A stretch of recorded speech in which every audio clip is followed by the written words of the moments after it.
আমরা আছি আজকে কিশোরগঞ্জ শহরে। আমরা আপনাদেরকে আজকে নিয়ে যাবো বিখ্যাত এবং মজাদার 5টি চায়ের দোকানে। আমার সাথে আছে সাফায়াতুল্লাহ আর আবু রায়হান, আর হচ্ছে ওইদিকে রহমতুল্লাহ, সে লজ্জা পাচ্ছে। আমি বলুন না, আমার শরীর আর হচ্ছে ক্যামেরাম্যান সিয়া।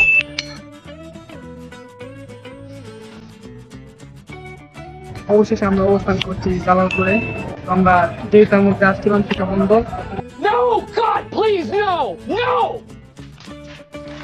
এখানে অনেকগুলো চায়ের দোকান আছে, এখানে চাকর দোকান আছে, আমরা ওইটার মধ্যে এই টি স্টলটা অন্য টি স্টলের মতো না। এটা দেখতে পাচ্ছেন, এটা ইউনিক, কাঠে তৈরি, বসা দেখতে। এখানে সবাই অনেক ক্লান্ত হচ্ছে, একটু পানি খাচ্ছে। দেখতে পাচ্ছেন আমরা অনেক আগে চলে আসছি, মামা চা তৈরি করছে।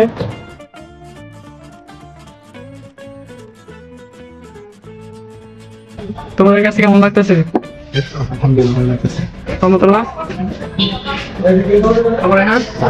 আমরা এখন চলে আসছি একরামপুর। এখন আমরা এই টি স্টলে যাব।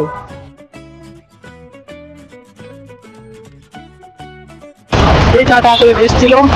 এখানে এটা হচ্ছে আর এটা হচ্ছে কলিমুদ্দিন ভাইয়ের দোকান। এটা হচ্ছে আরেকটা টি স্টল। এখানে আসলে আমরা লিকার চা খাবো, এটা লিকারের জন্য বেস্ট। আর এখানে পরিচিকাও আছে, এটা এটার জন্য বিখ্যাত, এখানে সবাই খাইতে আসে। এটা হচ্ছে পুরান টানা রিন্টি গাছের নিচে, পুরান টানা মোড়। চলেন আমরা এইটার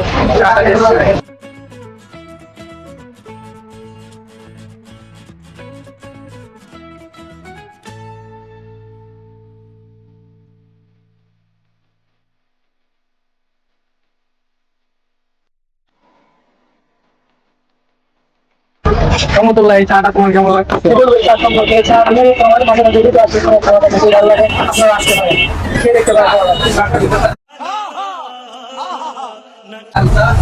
চাটা আসলে টেস্ট, কিন্তু এই চাটা এত পরিমাণে বেশি দিছে যে এটা যদি ঠান্ডা হয় তাহলে শরবতের মতো খাওয়া যাবে।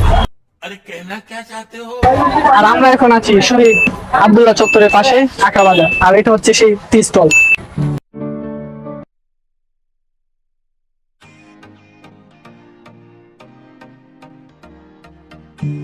এখানে ভিউটা আসলে অত্যন্ত চমৎকার, আপনারা দেখতে পাচ্ছেন।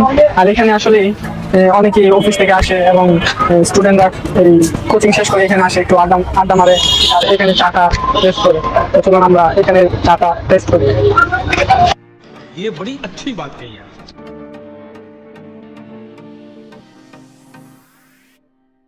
আমরা এখন আছি সর্বশেষ দোকান সুমন ভাইয়ের টি স্টল। এটা হচ্ছে কিশোরগঞ্জের মধ্যে সবচেয়ে জনপ্রিয় এবং বিখ্যাত। দেখেন আপনারা যে এখানে মানুষের ভিড় পড়ে গেছে।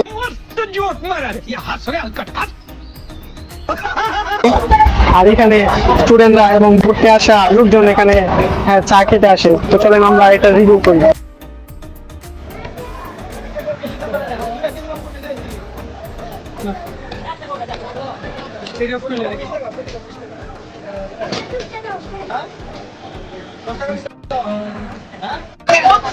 আসলে কিশোরগঞ্জের মধ্যে সর্বোচ্চ জনপ্রিয় এবং বিখ্যাত চা হচ্ছে এই সুমন ভাইয়ের চা। এখানে অনেক মানুষ ঘুরতে আসে এবং অনেক কিছুই খায়, তবে এটার মধ্যে চাটা একটু বেস্ট। চা খেতে পছন্দ করেন এমন মানুষ খুব কমই পাওয়া যায়। আসলে আমরা দেখতে পারি যে ইউরোপ কান্ট্রিতে তারা খুব আগ্রহের সাথে এই চাটা পান করে। এই চাটা তারা আমাদের বাংলাদেশ এবং ইন্ডিয়া, নেপাল, তারপরে শ্রীলঙ্কা, এখান থেকে রপ্তানি করা হয় তাদের দেশে। তারা খুব আগ্রহের সাথে খায়। আর বাংলাদেশে এমন কোন মানুষ পাওয়া যায় না যে চা তারা পছন্দ করেন না, এরকম খুব কমই মানুষ আছে। সুমন ভাইয়ের চা না, সুমন ভাই যে ইউরোপে খাওয়া, সুমন ভাইয়ের চা না করে ইন্ডিয়া চা, তারপরে Nepal, Sri Lanka, bye bye tata good bye. ভিডিওটা শেষের পথে আমরা ঘুরে ঘুরে আপনাদেরকে 5টি বিখ্যাত এবং মজাদার চা খেয়ে দেখালাম। আপনারা অবশ্যই কমেন্টে জানাবেন যে কোন চায়ের দোকানটা বেস্ট হয়েছে এবং কোনটাতে আপনারা এসেছেন। আর অবশ্যই যারা আসেননি তাদেরকে দাওয়াত করবেন। দেখা হচ্ছে পরের ভিডিওতে। আসসালামু আলাইকুম। Bye bye tata good bye.